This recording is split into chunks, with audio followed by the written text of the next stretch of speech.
Get started. Okay, Scott, yes, I think we do have a quorum. we have quorum. Okay, welcome everybody. Just want to remind everybody there, please mute your microphones. This will help ensure we do not have any feedback or other background noises to interfere with the speaker. If a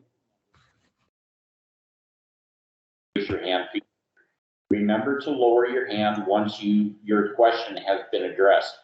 When you're ready to speak, please unmute your microphone. This is especially important during votes. We do not forget to unmute. I'm sorry, we do not forget to mute yourself when finished. As a reminder, audience members are only permitted to speak during the call to the audience unless called upon by the committee. This meeting is being recorded to satisfy the open.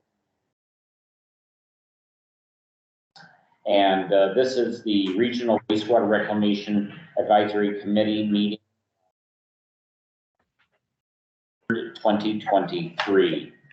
Marla, for everybody, is subbing in for Jeanette, who's in training right now. Marla, could you do the roll call, please? Okay. Could I ask one thing? And maybe just me, but it seems like you're cutting out quite a bit. Is that just me or is everybody seeing that? No, I had the same. Yeah, so did I. Yeah. I'm gonna go to my options and see if I can use a different audio, and just give me a second and we'll test it out. Hold on. Let's see. In the meantime, I'll go ahead and do roll call. Allison Jones, Here. Anne Marie Wolf, Here. Armando Membrilla, Presente. Asia Philbin, Here. Matt Mathewson, Here. Corinne Moran, Here. Mark Taylor, Here. Scott Oldendorf, Here. Did and you hear Steve us? Foley. We can hear you, yes. And Steve, you're here. Is there any names I did not call? Okay, we do have a quorum then, Scott. Okay, very good. Thank you very much. Next is the Pledge of Allegiance. I pledge allegiance to the flag of the United States of America and to the republic for which it stands, one nation, under God, indivisible, with liberty and justice for all. Okay, next is the call to the audience. And again, just let me check, is that audio better? Are you hearing Scott better than you were a few minutes ago? Yes. Okay, very good. Thank you. All right, call to the audience. Is there anyone that has anything to say in call to the audience? Okay, hearing none, let's go into safety share. Now let's not have everybody stand up all at once. Safety share, does anybody have anything to say?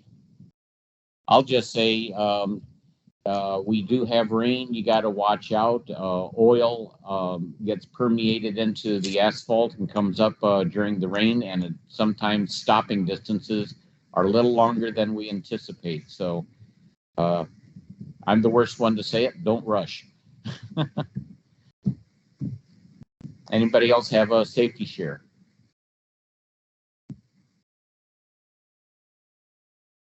Jeopardy song. You covered it, I guess. Okay. They liked it. All right, very good. Next is the approval of the minutes of January 26, 2023. Are there any amendments, discussions, or anything for that? I reviewed them and I move that we approve the minutes from last month's meeting. This is Allison.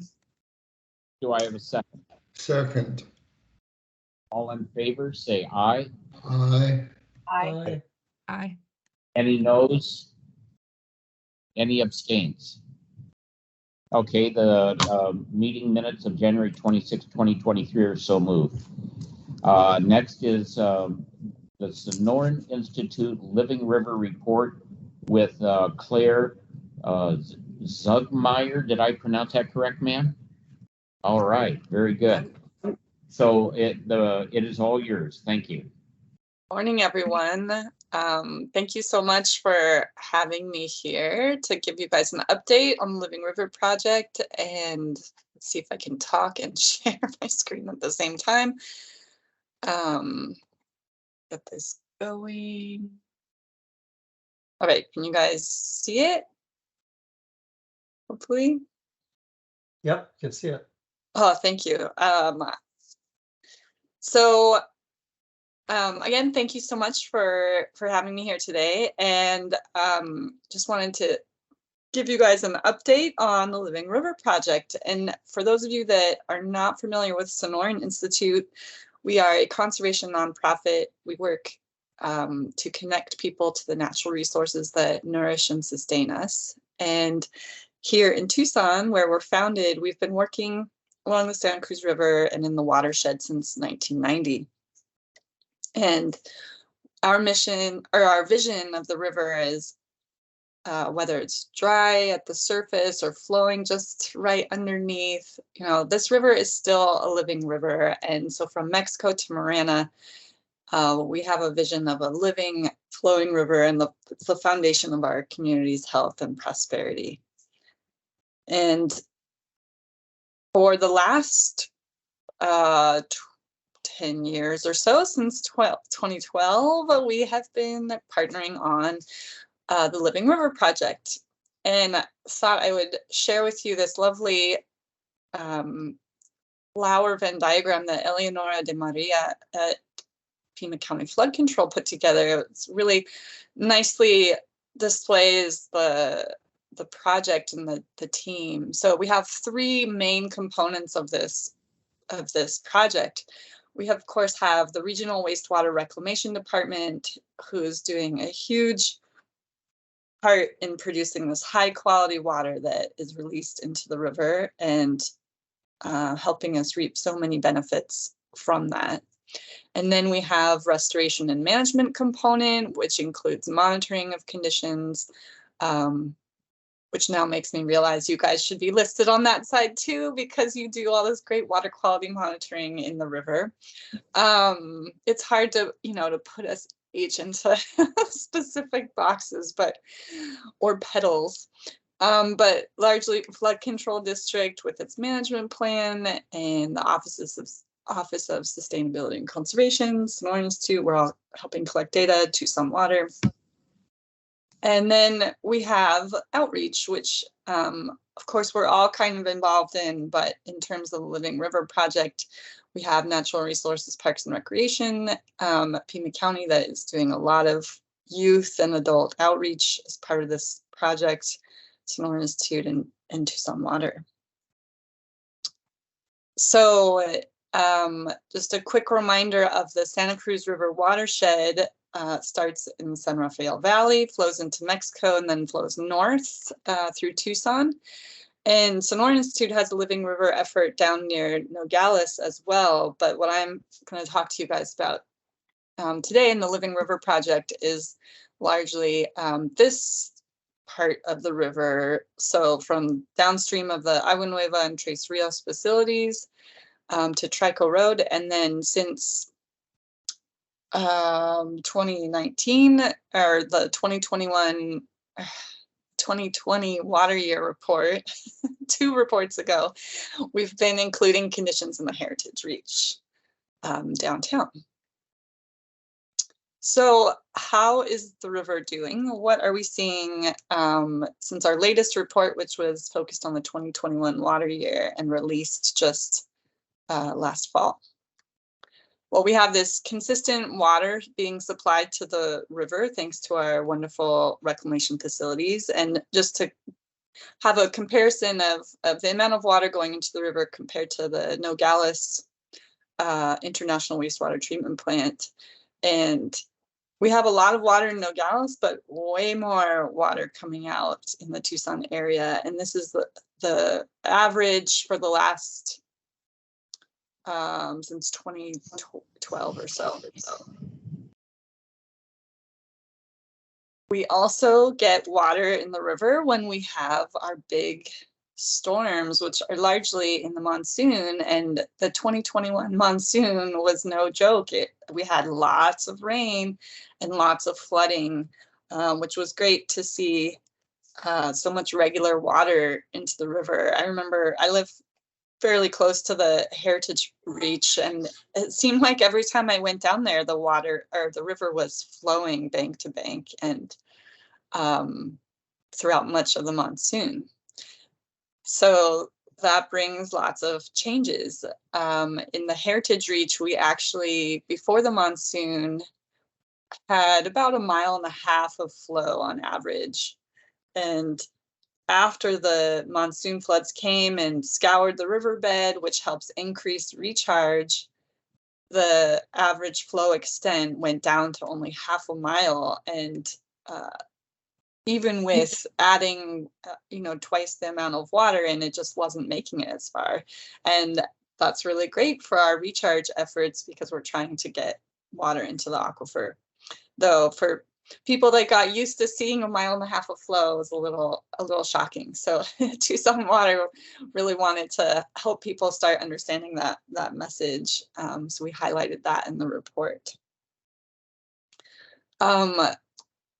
Flooding can also bring ash flows into the river, which can cause problems. And here this is a chart showing you flow days at Trico Road, which is at the end of our reach down in Marana, at the end of the 23 miles from Agua Nueva outfall. And this is when the project started. It was flowing every day all the way to Trico Road. And then after the upgrades and after this really big flood peak in 2014, the number of flow days really decreased because there was just more recharge. And it's been slowly increasing since then. But we see in 2020, we had the Bighorn fire, and we definitely documented several ash flows coming down the Cañada del Oro, and I don't remember if there's any coming down the Rito, but definitely the Cañada del Oro, there was ash flows. And so even with a big, these big peaks or this recent flooding, we have once again flows all the way to the Trico Road. So it'll be interesting to see if flooding since then has helped scour out that ash, and if we come back to more recharge.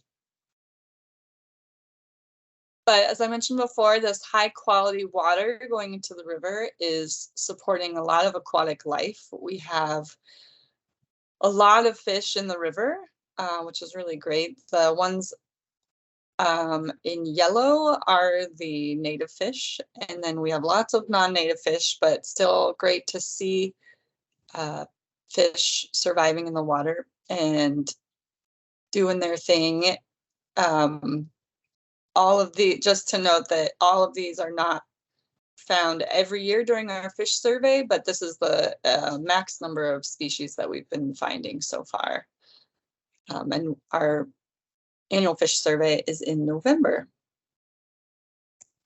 The Gila top minnow came back on its own in 2017, but then in 2020, it was released into the Heritage Reach by Game and Fish and Fish and Wildlife Service, which was really exciting to help it get there on its own and try to beat people to the introductions of their own choice of fish. And we also released longfin dace in 2022 in March, I believe.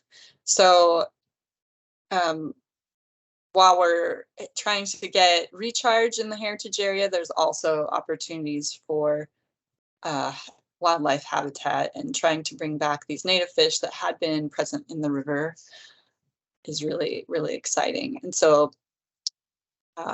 we are monitoring them in this reach. And oh, but I should say the dace was also introduced into the river near downstream of Agua Nueva as well.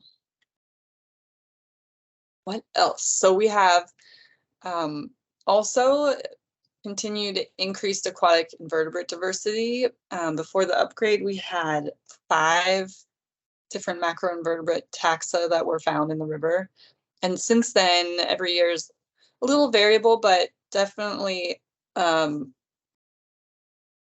significant increase. And this is an average across 4 sites where they are monitored. So before the upgrade, an average had only 5, and now our average in 2021 was 14. And then if you look at all of the unique species that have been found since we started this, we're now up to 69, which is pretty comparable to what we're finding in the Nogales Reach too. And it might be kind of stabilizing. We haven't seen too large of an increase recently, and I think we're going to be monitoring a little less frequently now, but still keeping an eye on it. Other exciting things happening along the river. There is coming soon, I don't know when, there will be a new wildlife ramp near the El Rio Preserve. So up in Marana, there is an old underpass going under that's unused, that's under the highway, and it's not far from the El Rio Preserve. So this is a perfect opportunity to give wildlife an easier time to get down into the river corridor and then access to El Rio Preserve, and really create this east-west wildlife connection, with the adjacent mountains, and as well with the north-south river corridor. So that's super exciting. Maybe next year I'll be able to say it's been built, but I actually don't know where flood control is at in their planning for this. Super exciting is that not only do we create high quality water that we're releasing into the river, but we're also creating sustainable energy from this. And we're the first in the state to be selling our energy we're generating out of wastewater to the Southwest Gas. So really exciting, and we were able to highlight that in the report, and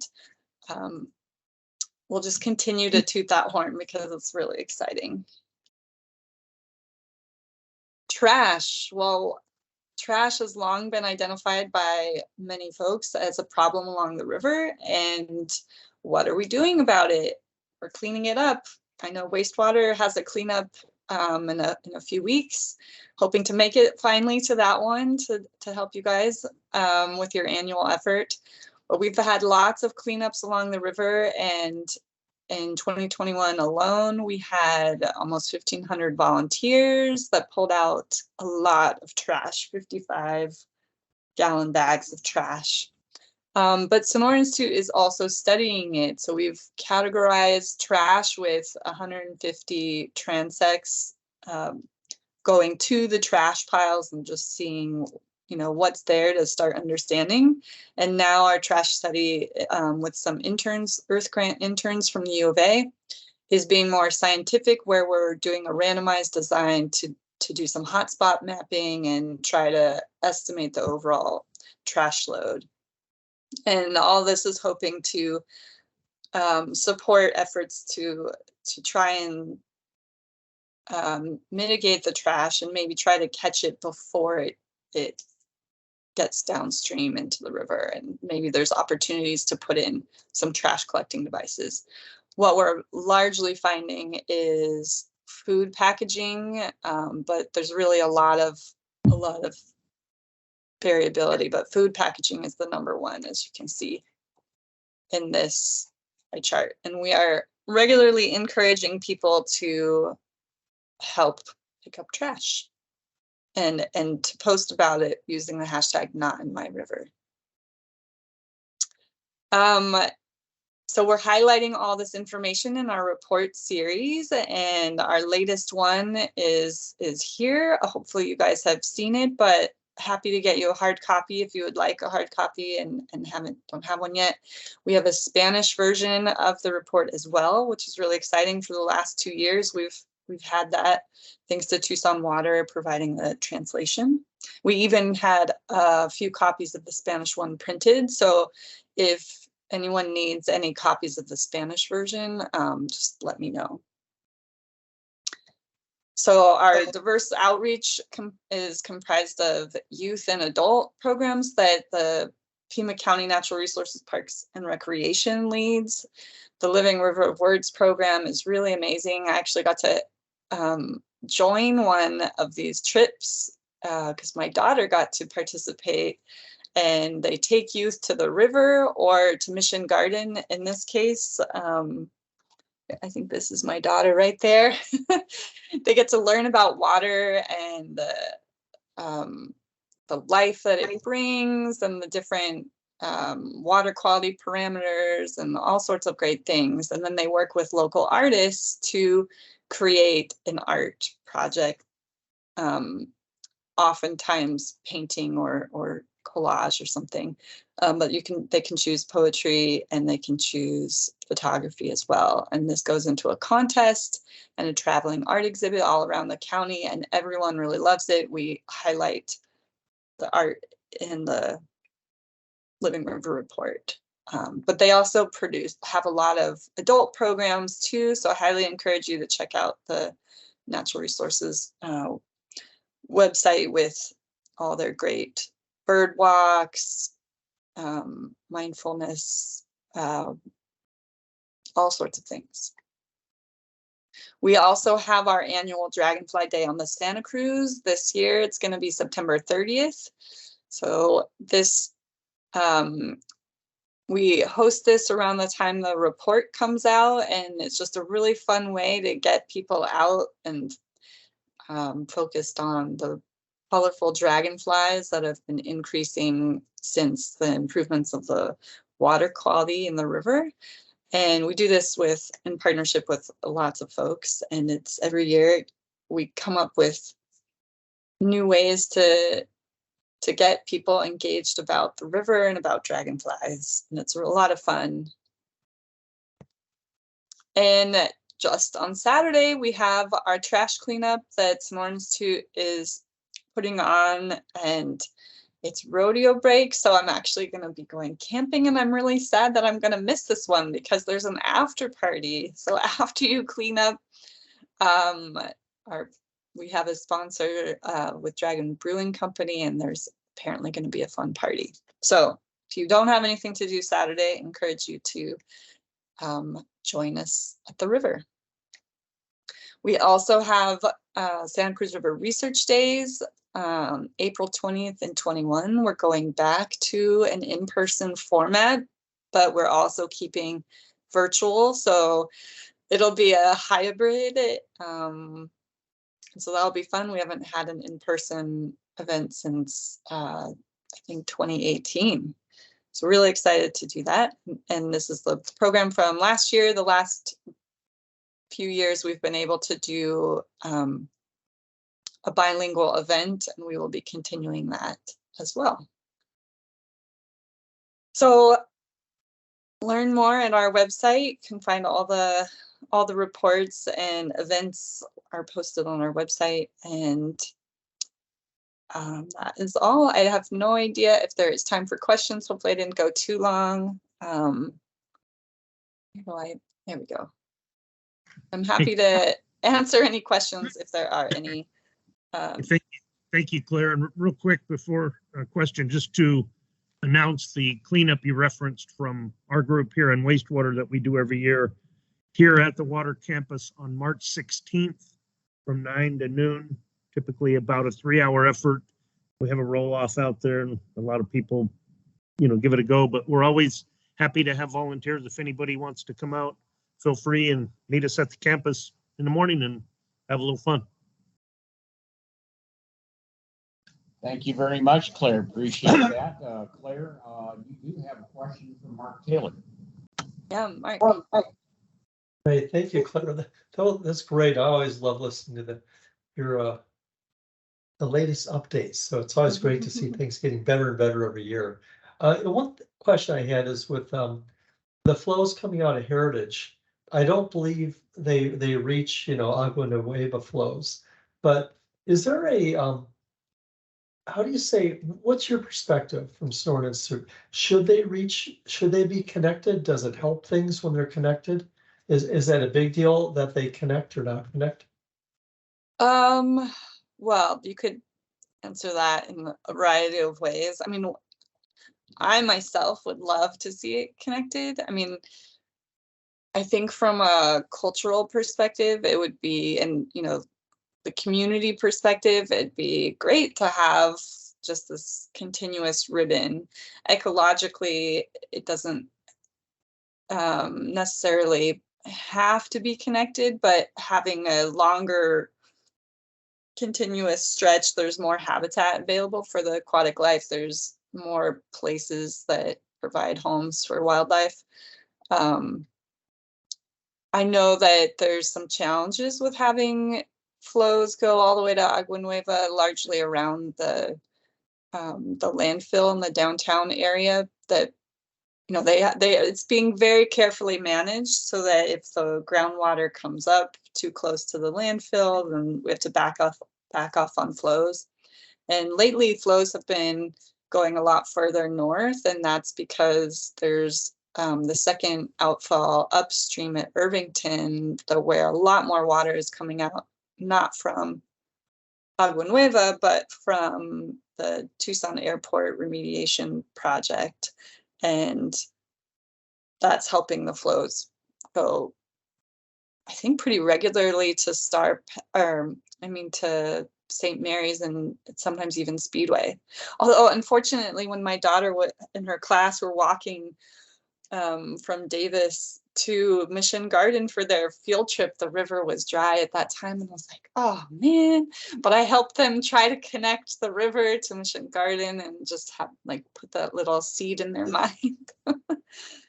So long-winded a long-winded answer. I think there's a lot of opportunities for it, and it's up to it's the community to see what is desired and what is feasible. Great, thank you, Claire. And I did forget about the landfill issue, but anyway, appreciate it. Yeah. Allison? Thank you very much. Allison Jones has a question for you, Claire. Oh, actually, it wasn't a question. I was going to say something about the landfills, which it's a really tricky situation downtown right now. We're monitoring water levels today. In fact, we do monthly sweeps, and it's getting really close to the bottom of the waste. And the goal is to not mobilize contaminants from the waste in these landfills and introduce them to groundwater. So, and the TARP remediation project is still discharging to the Santa Cruz. So this is a very, very dynamic situation in the Santa Cruz right now. Yes, and flooding can help and add challenges to increasing recharge near the landfill.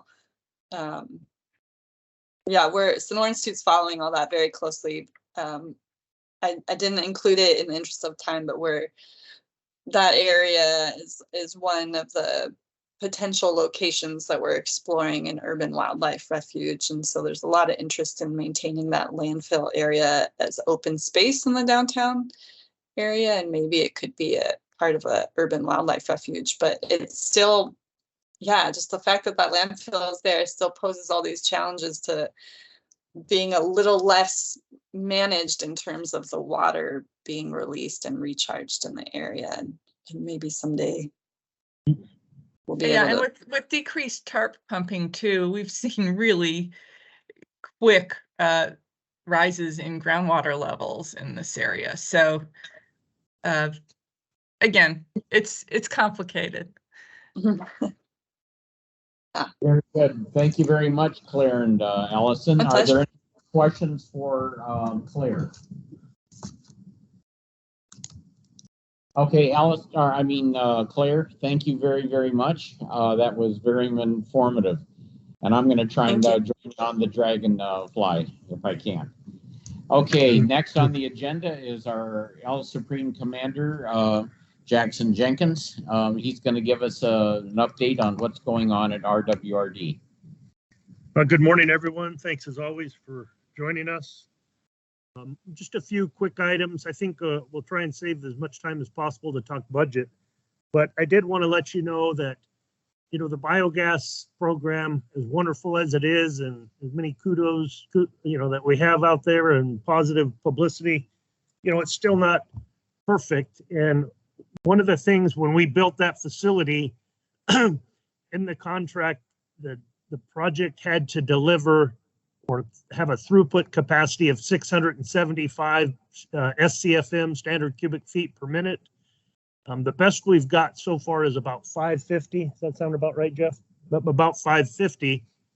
And so we've been pushing, it's been on every punch list and every notification to our contractor who struggled with during the project.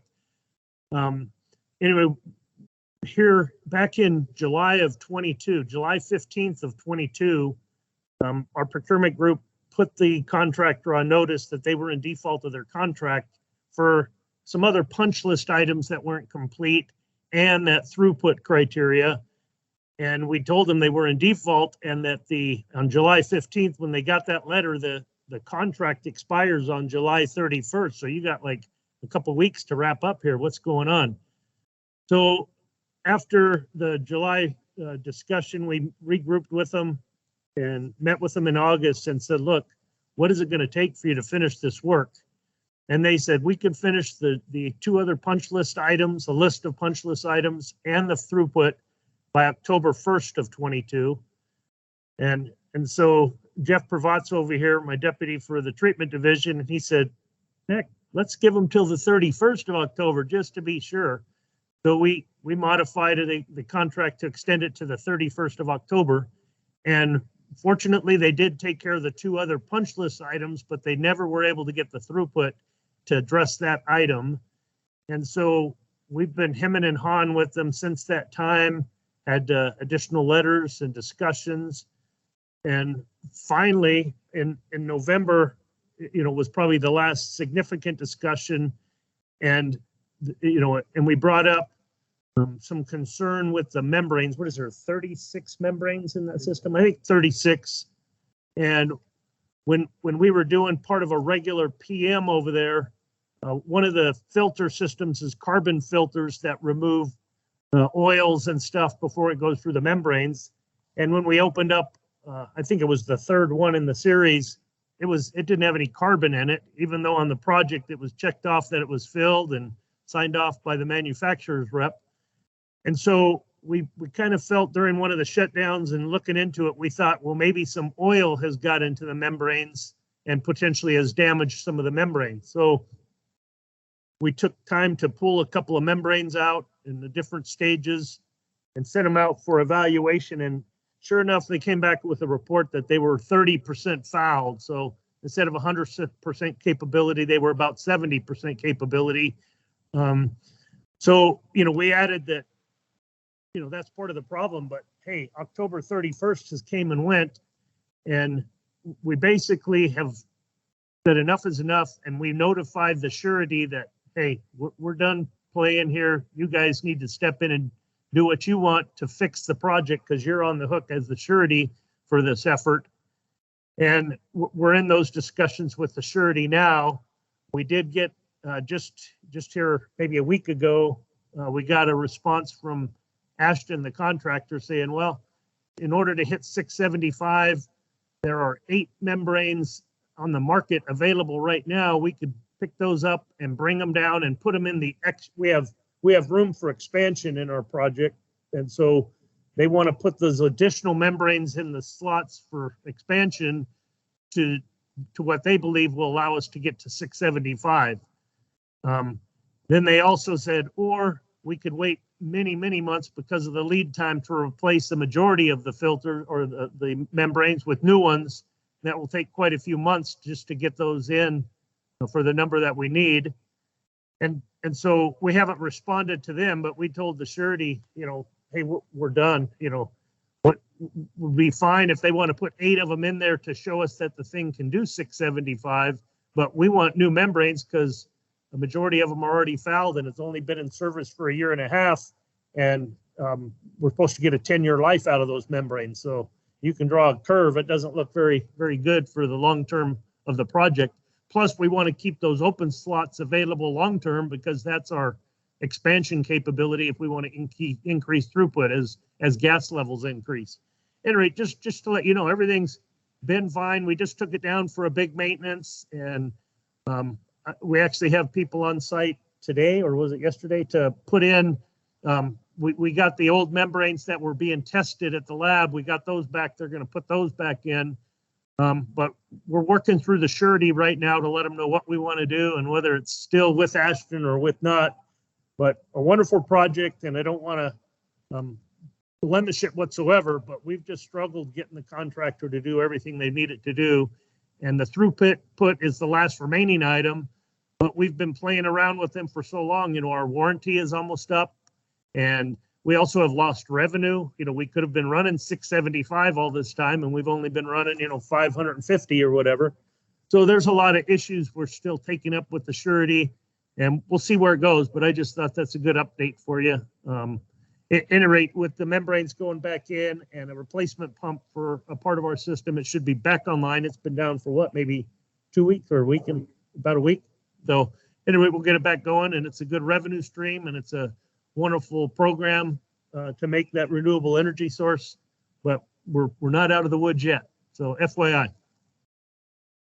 The next item is the new RESIS project, one of our other high-tech projects. That's where we, because of after we made the big upgrade, what we called RUMP, and make the high-quality water, we end up with a larger struvite problem where struvite builds up in your system more. And to combat it, the design plan was to add ferric chloride, add another chemical that will help minimize the buildup of struvite in your system.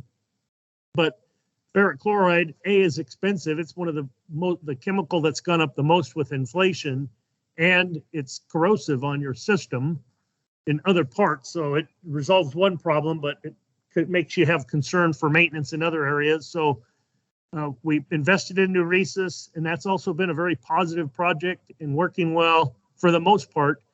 But it seems like about every 6 months we've had to go in and shut it down and do a clean out. And although we have the vessel where you expect or are targeting to precipitate out your struvite so you can get it out of the system, we found that we get some precipitation before that tank and after the tank. There's a lot of reasons for it, but one of them is the main process control for the technology is pH. Very simple, but the pH probes in the system, they get coated with struvite and then they don't work. And so you're kind of flying blind. So there's a number of things that we're still trying to, debug that project. We shut it down here a few weeks ago to go through a clean out and brought out all the pipes and just all the scale that's built up in different places that makes it less efficient. And when we started that project about 1.5 years or so ago, we never really had an official on site. It was, during COVID and people weren't traveling. And so we kind of had to do it remotely and through phone calls and emails and stuff. But we finally got the attention of, and we're more, past the COVID. I'm not going to say COVID's over, but we're past the times of early COVID. And we do now have technical experts coming to site March 6th, and, the manufacturers and others. So we're going to go through a recommissioning. Now that it's all clean, we're going to start fresh and make sure they help ensure that we have the right tools and processes and controls in place, so we don't have to shut it down every 6 months and go through a very laborious and problematic cleaning process. So at any rate, just an update on that one. Actually, Denver is coming out on the 15th for their crews to learn and observe from our restart, because they've been in operation for about 8 months and they want to know what can they expect in 2 years. So Yeah, so I don't know if you heard Jeff, but in Denver, they've put in a similar process over there. They're behind us, they haven't been in operation as long as we have, but because we've been very forthcoming, and Jeff has a tremendous network of different wastewater utilities that they continue to discuss technology and do's and don'ts and all that, and they're very interested to learn what we've been experienced. So hopefully they can put those lessons to learn before they get in a bad way in Denver. And if they've figured something out too, we'll reciprocate by learning from them as well. So they'll be here in a couple more weeks. Anyway, that's it on Neuresis. Then just, I always love to rave and brag and be proud of what this utility does. We're very fortunate to have the people we have, the dedication we have, the infrastructure we have, the support we have, a wonderful RWAC team like you guys, and all the things, really all the pieces are there for wonderful performance, and we achieve it all the time. But it just seems in the last couple of months, we've been struggling a little more than usual. And, we have various efforts going on to make sure we get back or stay on track. But a few of them I put down, we do have a fair amount of turnover. We have new operators. We have higher overtime than normal because of vacancies. That number is dropping. We're slowly dropping our vacancies, but it takes a while to train people up and get them squared away. But over at our Avra Valley facility, an operator shut the wrong valve and backed up the plant, and a series of events followed, and basically a bunch of the recirculated effluent was coming in with the influent, and it was overwhelmed. It's worse than flood or stormwater flow, and it floated off our covers on our sand filter and filled up our UV channels up into where it got into some of the instrumentation. So we damaged some of the instrumentation due to the high level that we achieved at that time. Everything's back to normal and fixed, but again, it's just, we don't typically have, we have to deal with amazing things. Things break, people jump into action. We do great things every day, but that's one where, the cause of the problem was not a failed old piece of equipment. It was operator error. And so we definitely don't want to have operator error. That's the last thing we want, because we should be able to control it. So we're working on some refreshing on supervisory work and their engagement with new staff and others, just to keep the learning curve on a less concerning level. We don't want to have major errors in our system as we learn. There's better ways to do it. So that was one. Then we also had one other issue that we're still sorting through. We have at the Green Valley facility, we have 2 Parkson screens at our headwork to remove debris before it comes through the process. And, they're getting older. One of them in particular is quite old and quite used. And so we ultimately decided to replace it with a Huber screen, another screen, just different technology, different manufacturer.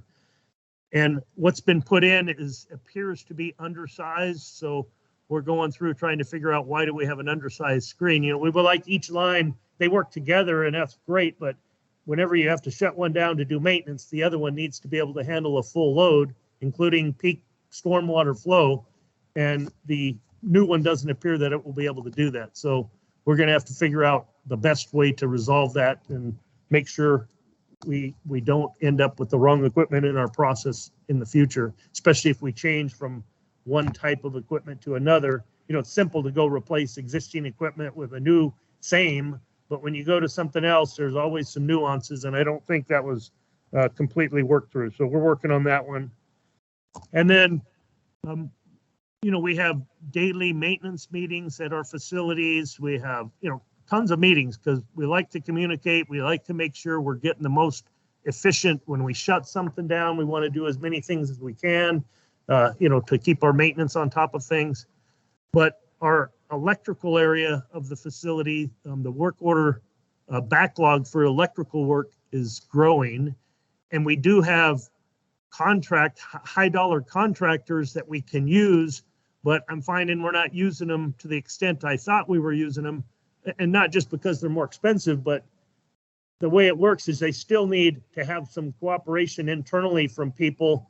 And those people aren't readily available because they're trying to keep their own head above water doing the internal work orders. and to have to free them up from their day-to-day work to go help the contractor, it's kind of a little bit of a challenge. So we're coming up with some improvements in how we can best utilize until we can get full staff and trained up and get caught up. We are going to have to use the contract help, and we're just going to look at how we can better do that and how our electricians are prioritizing work and assigning work orders. And so that's probably the biggest focus we have going on right now. So those are just some updates. And then my last item was just the compensation study. And I sent out an email hoping to get an update before this meeting. And I was hoping to say, well, the county's study is done and now it's being evaluated. But I can't tell you that because I just don't know. And so I'm going to defer just because Ellen Moulton I see is on the call and she's probably closer to that study than myself. I'll hear about it, but she's probably in line ahead of me on getting some information. So Ellen, I don't mean to put you on the spot, but do you have any update on the status of the county's compensation study? Yes, I do, actually. I know that it is with HR and it has been with them since, I believe, the last week of January. They are going through the very arduous process of reviewing the data, making sure that it is as complete as we need it to be. And they're still in the process of doing that. I too am very anxious to see the data and understand where we are. So I am pinging HR almost weekly. And so that was my update earlier this week. Be patient, okay. Is what I would tell. And there's a lot of expectations that that study, will cure everything that ails the county, but I'm sure that's not going to be the real case. But we sure think it will help in attracting more people to the county if and when it gets rolled out in an appropriate manner. We will maybe be more competitive in the marketplace. So we'll keep you informed on that one, but we're anxiously waiting to see how it comes out and what a rollout might look and how it might impact our employees and recruitment of future employees. So that's all I got. I'll answer any questions, but thank you for your time. Thank you, Jackson. Is there anybody having a question for Jackson on his updates?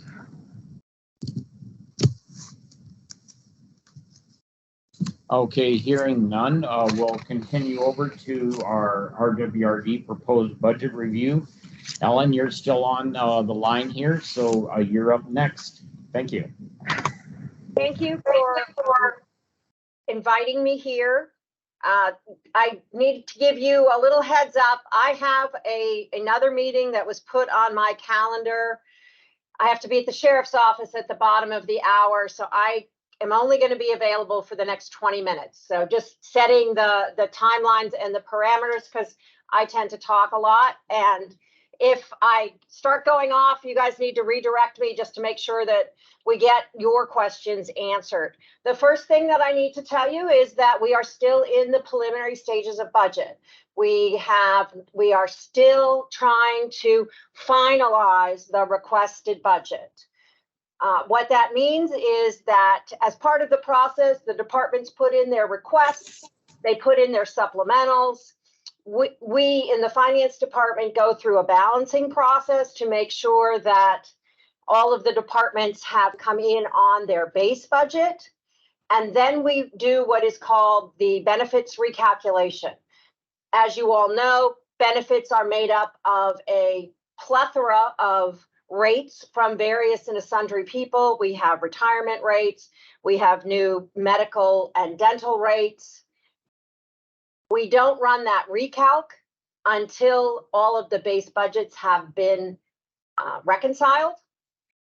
They're still not reconciled as of this morning. So we had hoped to run the benefit recalc, which will give us the total labor costs later today. That's not happening. I'm hoping to have that done tomorrow, which will mean next week we will be able to have one of the final meetings with the deputy county administrators and county administration to finalize the quote unquote requested budget so that we can then begin to put together what is called the county administrator's recommended budget to the Board of Supervisors. So a little bit of background on where we stand in the timing of things. We're about a week or so behind what I thought our schedule should have been. So there you go. I am going to share my screen now. I believe that you have all of these documents in your packet. Is that big enough? Can everybody see what's on the screen? Yes. Okay. Yes. All right, so these are the growth assumptions that we already went over at the last meeting. Overall, they have not changed. There is one area that did change slightly, and that is the population growth that the U of A provides to us. We are still anticipating an increase in population, just the percentage increase is slightly smaller than what I gave you last month. It is now at 1.0065. I believe the last time it was at 1.007 or 8. So a slight decrease in the expected increase. The other item on here is the rate factor for O&M expenditures. We are anticipating in this model a 5% increase in all operation and maintenance expenditures. Any questions on the overall growth and rate assumptions? All right. So I'm getting an echo, and I don't know if it's on my end or on your end. Let me know, and I'll see what I can do about it from my end if it's me.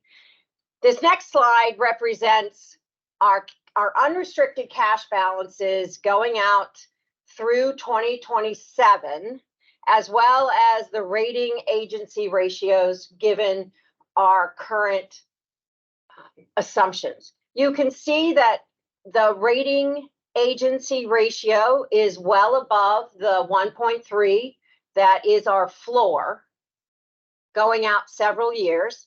Our our unrestricted ending cash balance is also well above, in the next 2 years, the $50 million that we anticipate.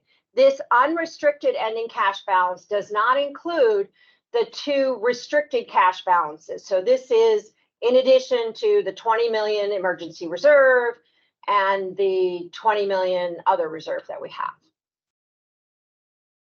So any questions regarding where we stand with our ratios and our cash? Because these are 2 figures that, from a finance perspective, we always look at, and the rating agencies also look at, and we've talked about the targets. Okay. So now this is basically the beginnings of the cash flow. You have the assumptions that we've already talked about at the top, and I'm going to make this bigger. Based on these assumptions at the top, it calculates our revenues. And for next year, we're anticipating $186 million worth of revenue based on the way the preliminary budget. We are also anticipating an increase in our O&M costs from a budget of $91.5 million in the current year to $96.3 million next year, leaving us with net revenues of just under $90 million for the proposed budget.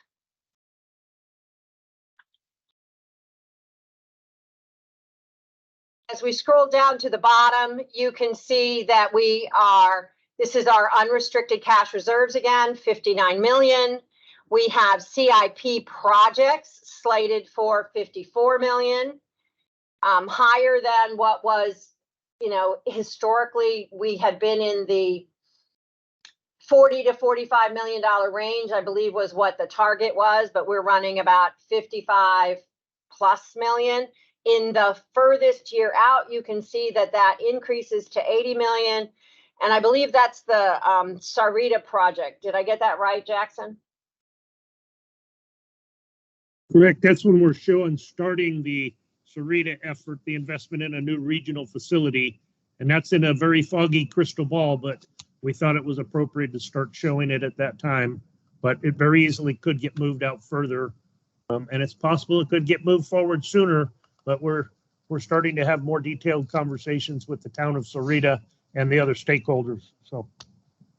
And then the last line of this is the anticipated debt that we would sell to support the capital program that is in the line above it. So next year we are anticipating, got to make sure I'm in the right column, about a $55 million debt sale. Any questions on this very high level cash flow document? Okay. So this again, assumptions that we are using. We've talked about these in the past, so I'm not sure that I really need to go over them. One of the things that we are doing in this year's budget is we have layered into wastewater a 5% increase in overall operating and maintenance costs. In addition to that, Jackson had requested some additional, about $1 million additionally to cover potential inflation. So what the county is doing with that is we are budgeting for a inflation contingency at the overarching county level so that I have budget authority countywide and not at the individual department level. Wastewater is being budgeted at a 5% increase for inflation.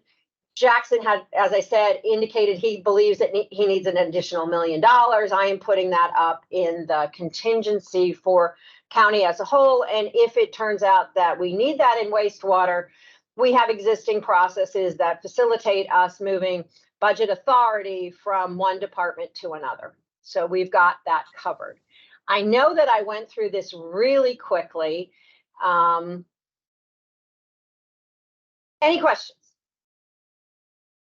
Does anybody have any questions for Ellen?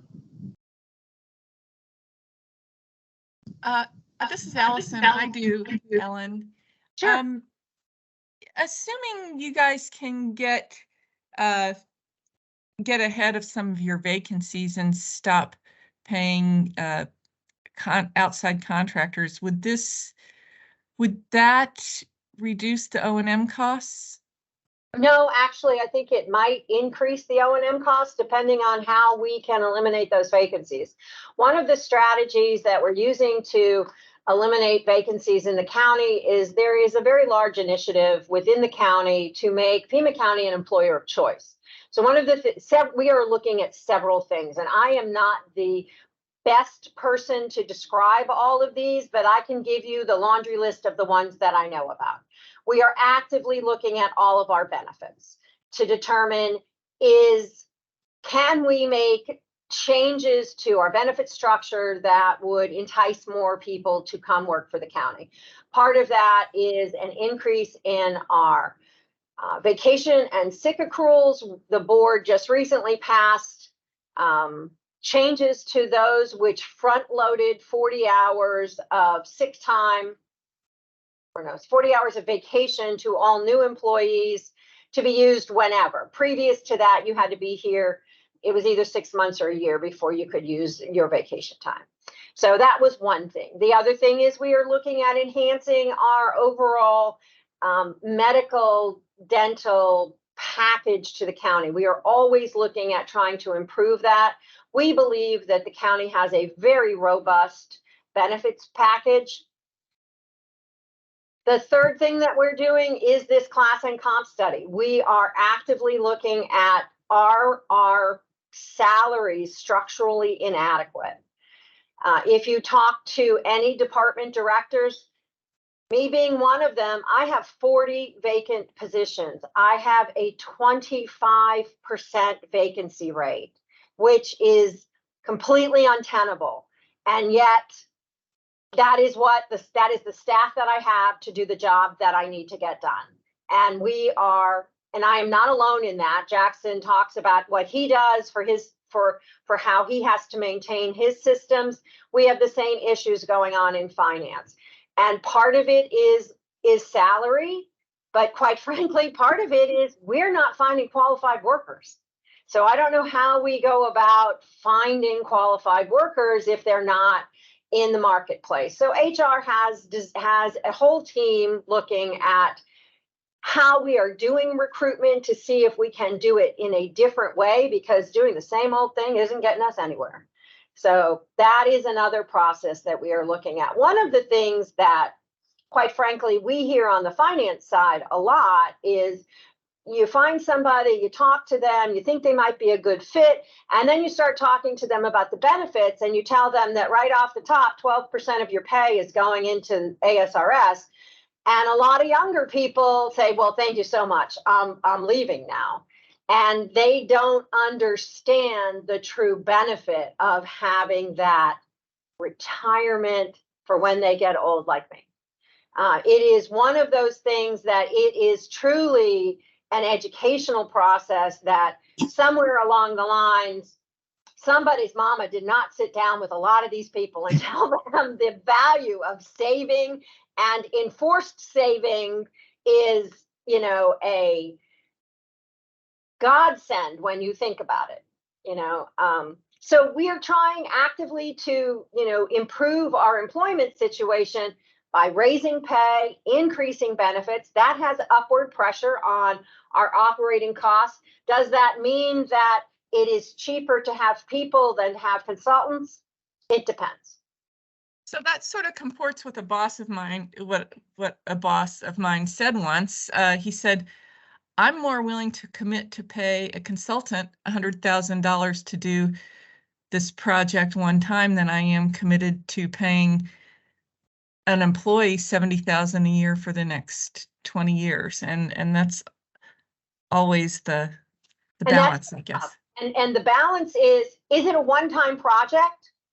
Or is it something that I really need to invest because I'm going to need to have that over and over and over again?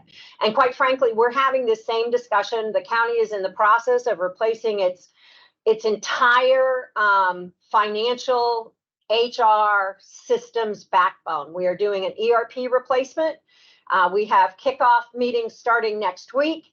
And one of the conversations that I keep having is, we cannot hire consultants to build my future. I need internal people to build my future. I can hire consultants to do the day-to-day work, but I need committed employees to build our future. And that is a conversation that I seem to be having every week with somebody. So I completely agree with you. You need to cherry pick.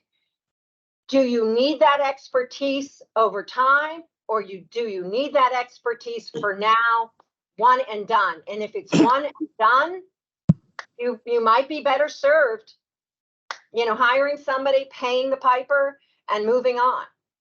But those are all, risk reward decisions that have to be made at a, point in time on, every project that you're dealing with.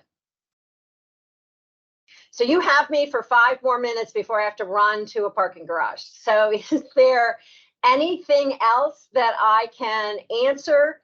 We will be happy to come back when we have the recommended budget. I know that that's probably going to be, I don't know when the end of March is the next meeting. Is that correct?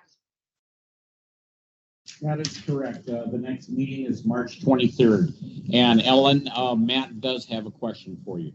Okay, sorry, Yeah, Matt. and related to that, Ellen, good morning. Thanks for coming to be with us today. In light of the delays that you're experiencing and the point you just were about to address as far as coming back and bringing the next step in the budget process to us, we were looking at having a financial subcommittee meeting probably on the 13th of March. Do you expect that we would have a draft financial plan and whatever else you need to allow us to make kind of a deep dive before the next RAC meeting? I think that we should, God willing. If I can get all of the budgets balanced and run the benefit recalculation, that gives me the starting point to have then those final decisions. This is the base budget. This is what we've been able to fund. These are all of the requests for supplementals that we've received. And the county has received over 100 requests for supplementals across the board. Some of which are funded, like wastewater, through revenue streams. Some are requests to be funded through the general fund. And that usually means tax increases, unless there are other programs that are being terminated to then fund new initiatives. So that is the next step I get to go through. We've gone through the supplementals twice already, identifying those that will not be considered, those that have funding. So those are moving forward. And then we have the remaining bucket, which is about $30 million plus or minus, that some of which we still are considering moving forward, some of which we want to move forward with, but have not been able to identify funding for. So that is part of next week's exercise. So I am very hopeful that I will have a firmed up budget for the 13th. If I don't, I will be happy to bring whatever we have. Because if I don't have something done by then, I will have even more gray hair, if that's possible. Okay, thank you. Sure thing. Very good, Ellen. Thank you very much. I know we're coming at your time that you have to go. Just be careful. There's wet roads still out there. Is there a last minute question for Ellen? Okay, very good, ma'am. It looks like we just given your walking permission here. All righty. You guys have a good day. Okay, thank you very much.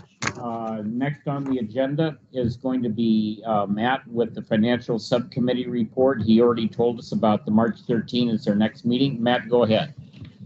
Yes, we haven't met since the last committee meeting, so nothing to report. You just heard our preliminary coordination about the next meeting. So for subcommittee members, 9 o'clock Monday, March 13th. That will be a Zoom meeting, or Teams meeting. Very good, Matt. Anybody have any questions for Matt? Okay, thank you very much, Matt. Appreciate that report. Asia, we're going to be talking about the CIP subcommittee report. You're next, ma'am. Okay, thank you. We have not met the CIP committee since our last our WAC full committee meeting, so I don't have anything to report there. We typically will be scheduling a meeting for spring or summer as when we'll be meeting again, and that will also be a Teams meeting. Thank you. Thank you, Asia. Next is the fiscal year 2022-23 expense and revenue summary with Isai. Sir, it's all yours. Thank you, sir. I'll share my screen here and we'll get on our way. Excellent. Hope everyone can see my screen. So this is our summary report, expense and revenue for period 7, ending in January 31st of 2023. Our total O&M expenses, not including contra, up to period 7, has been $49,156,251. Our projected, it will be $91,198,575, giving us a positive variance of $234,251. Our total O&M expenses, including contrast, depreciation, and debt services, up to period 7 has been $92,618,280. Our projection would be $170,680,431, with a positive variance of $278,487. Scrolling down to our revenue. Up to period 7, so far we have $105,098.52. Our projection is $192,469,666 with a negative variance of $1,165,937. Any questions? Does anybody have any questions for Isai?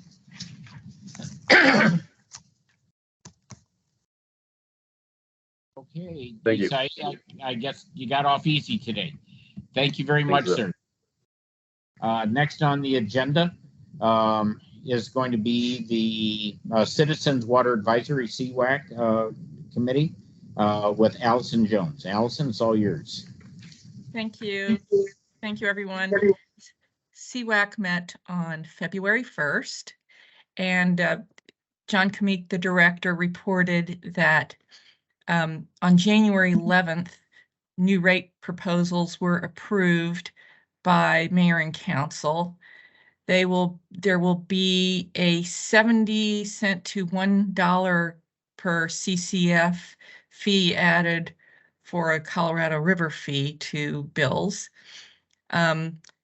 The general rate increase of 5.5% across the board for the next 4 years, for each of the next 4 years, will start showing up on your bills on July 1st, or will start being accrued on July 1st. Let's see, upcoming, there was a February 22nd study session on PFAS, which is an ongoing struggle. And they also discussed the turf ordinance issue regarding unnecessary turf and what constitutes unnecessary turf. And they discussed the drought contingency plan. I hope to have more to you about that next month. ADEQ is making $25 million accessible to Tucson Water for PFAS treatment at the TARP plant. It'll be used for pre-treatment. Remember, PFAS, the city did not cause this problem. This is coming from the Air Force plant, and so, but we do need to treat that water before it's delivered. They are also doing this project at Randolph Park. They're installing a well and a treatment plant, looking to produce 300 to 500 gallons per minute there. This is like plume control to create a hydraulic sink to prevent the PFAS plume from moving farther north. We received a really interesting presentation by Patrick Dent, who is the Assistant General Manager of the Central Arizona Project. This was a talk that was given at CRUA, Colorado River Users Association. It was very engaging, but I would encourage you all to go watch it on CWAC's or the Tucson Water website. Those presentations are videos just like ours are here on RUAC. Future agenda items, we're going to be talking about comments received from the public on One Water. That's the long-term strategic plan. We'll be talking about staffing turnover and staffing vacancies. Tucson Water is feeling the same pain that Pima County is. We'll get a legislative update similar to the one that Andrew Greenhill gave us here. And we're going to be talking about the possibility of commercial tier rates for water. It's something that CWAC brought up and wanted mayor and council to consider, and the staff of Tucson Water has been analyzing the possibility of that. So, but that's all I know about that. Anyway, that summarizes the February 1 CWAC meeting. Thank you very much, Allison. Does anybody have any questions for Allison? Looks like Mark Taylor has one for you, Allison. Hi, Mark. Hi, Allison. Hey, just a question. Is there any word on whether Tucson Water's gonna start having a timeline for getting AMI meters in place? I know conservation is really important and I really appreciate doing the turf program, but it seems like AMI meters could save so much water. We've been talking about it Yes. forever. Yes, in fact, I didn't tell you guys this, but there's a subcommittee of CWAC, TPP, Technical Planning, and I forget what it is. But anyway, the AMI, they just have finished an AMI pilot evaluation. And Tucson Water is, let me see what, it was presented by someone named Sasha Gershwind to TPP. It does look like it is going to be advancing. The cost is still unknown, but the main cost is going to be, one of the big costs is going to be cellular service. But at some point, every Tucson Water customer is going to be able to log on to this website and see their usage, see if there's any unusual losses or anything that would signify a leak.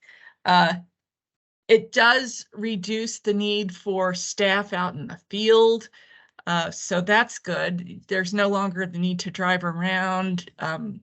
This data will be beamed to by cellular to the control system, I guess is the right word. So it's definitely, were you at that TPP meeting, Mark? It was really excellent. I learned 10 times more than I knew previously about advanced metering infrastructure. One of the concerns is having the cellular connection, cellular being able to connect to these things. If you have a 6-foot wall next to where the meter is underground, it can cause problems. So there are challenges that are not insurmountable, but they still remain challenges. Yeah, that's great. I'm glad to hear they're going forward with it. I'll go back and I wasn't there, so I will go watch it for sure. Thanks, Allison. Mm-hmm. Thank you, Mark. Thank you, Allison. Are there any more questions for Allison? Okay, well, thank you, Allison. Very good report, ma'am. Next on the agenda is future agenda items. I have one future agenda item. We are going to lose one of our beloved members of our RWRAC, Corinne. So Corinne, can you chime in and educate everybody on your future endeavors, please? Yeah. Morning, everybody. I submitted my resignation to the committee to Scott earlier this month. I have been very involved in the state's regulatory rulemaking process for direct potable reuse.